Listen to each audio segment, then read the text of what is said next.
Eravamo rimasti a pagina 86.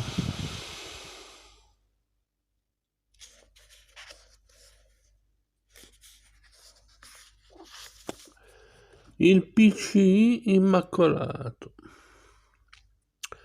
Il primo connotato dello scandalismo dei giornali che contano, dei grandi quotidiani di informazione e d'opinione, dei settimanali più forti, è di non avere nemici a sinistra.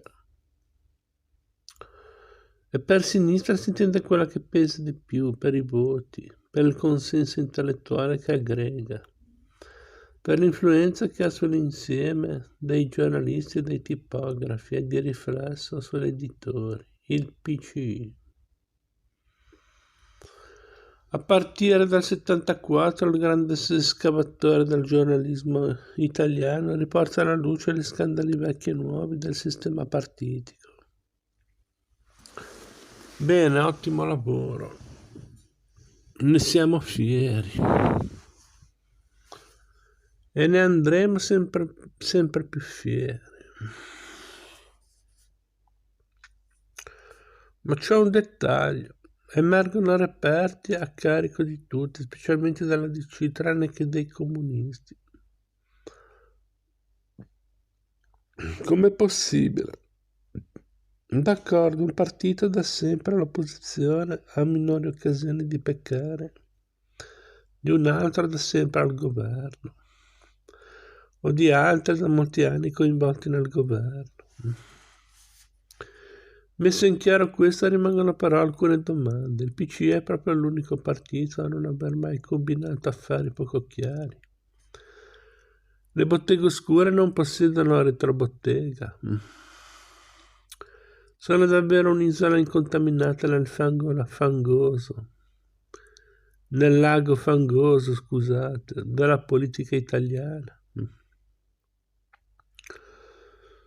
Provo a mettere più a fuoco queste domande e mi sorprendo a chiedermi qualche altra cosa. Abbiamo mai raccontato com'è finita l'indagine sulle tangenti che si sospetta siano state pagate al PCI e per anni e anni, almeno fino alla legge sul finanziamento pubblico dei partiti, a carico del metano importato dall'URSS? Abbiamo mai fatto un'inchiesta vera sui piani regolatori venduti e comprati anche nei comuni a maggioranza PCI e guidati da sindaci dirigenti dell'Elefante Rosso? Quante pagine di giornale abbiamo dedicato alla società finanziaria del PCI e in generale al suo sistema di reperimento dei fondi indispensabili a far girare il mastodontico apparato comunista? Ricordo una buona indagine di Carlo Luna, ma stava sull'Avvenire, il giornale cattolico poco letto persino da molti cattolici militanti, figurarsi dal grande giornalismo indipendente. E le clientele comuniste nelle regioni rosse, in Emilia-Romagna, in Toscana, come funzionano? Nel marzo dell'83 l'Adriano Zampini di Torino fa esplodere il bubone delle tangenti subalpine. Accorriamo in tanti sulla riva del Po a vedere passare i cadaveri politici di amministratori da almeno 3 colori. Accurate descrizioni di quelli socialisti, con narrazione a puntate dalla saga dei fratelli Enzo e Nanni Biffi Gentili.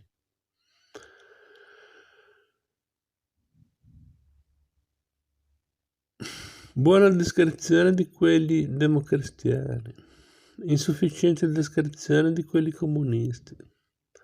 Come mai è rimasto invischiato il Giancarlo Quagliotti, big dall'ala amministrativa del PC torinese, e Franco Rebelli, tormentato protagonista, già dirigente di rango, bandiera dei cattocomunisti piemontesi? Nessuno davvero vuole raccontare a fondo le loro storie.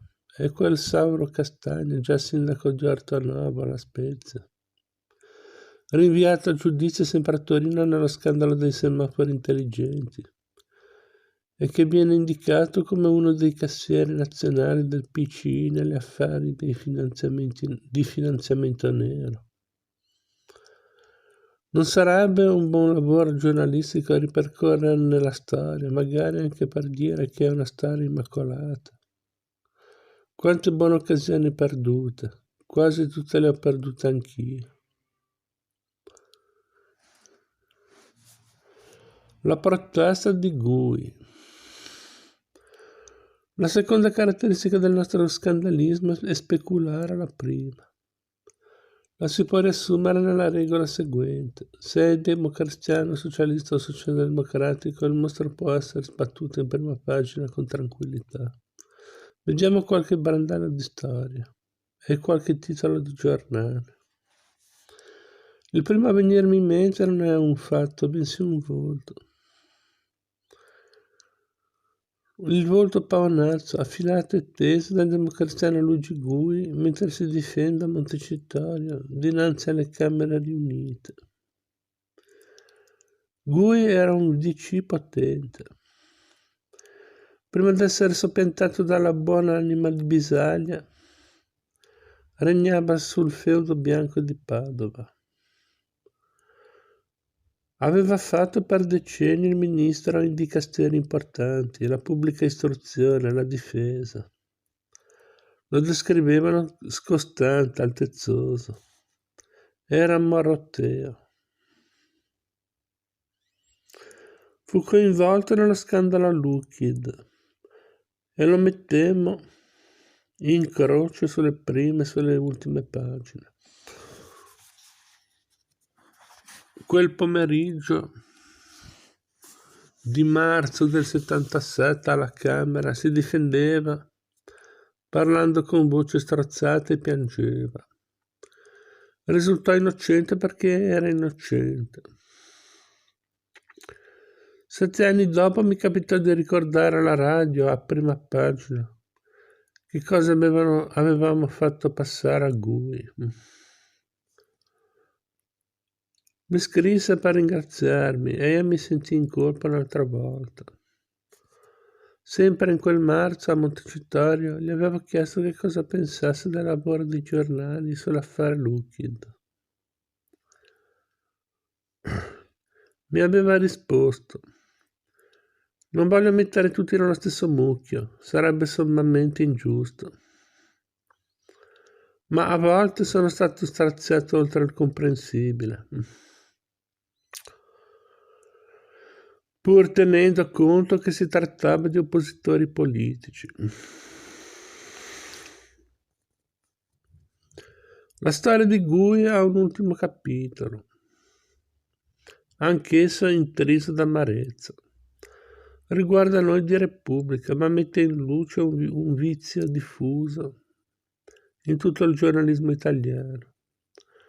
Ce lo racconta lo stesso Gui in una lettera che Repubblica stampa al primo posto nella rubrica del 23 maggio dell'86. L'ex ministro racconta di aver letto i 10 fascicoli pubblicati per ricordare i primi 10 anni del giornale. Ho notato nel primo fascicolo del 76 il grande spazio attribuito agli articoli relativi alla vicenda Lockheed e al mio coinvolgimento nelle accuse. E altrettanto ho rilevato nel fascicolo secondo del 77, allorché il Parlamento votò il deferimento del caso alla Corte Costituzionale. Mi aspettavo ovviamente di trovare nel fascicolo del 79 almeno la riproduzione di un articolo dedicato alla sentenza in materia emessa dalla Corte medesima e alla mia soluzione con formula piena. Invece niente. Permettetemi perciò di esprimere la mia sorpresa, scrive Gui.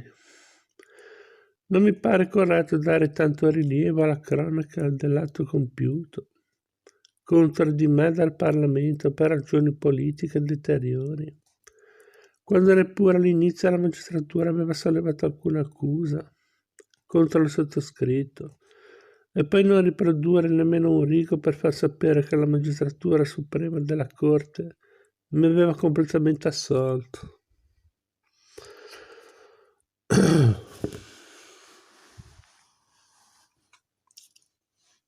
Giampaolo Pansa, carta falsa.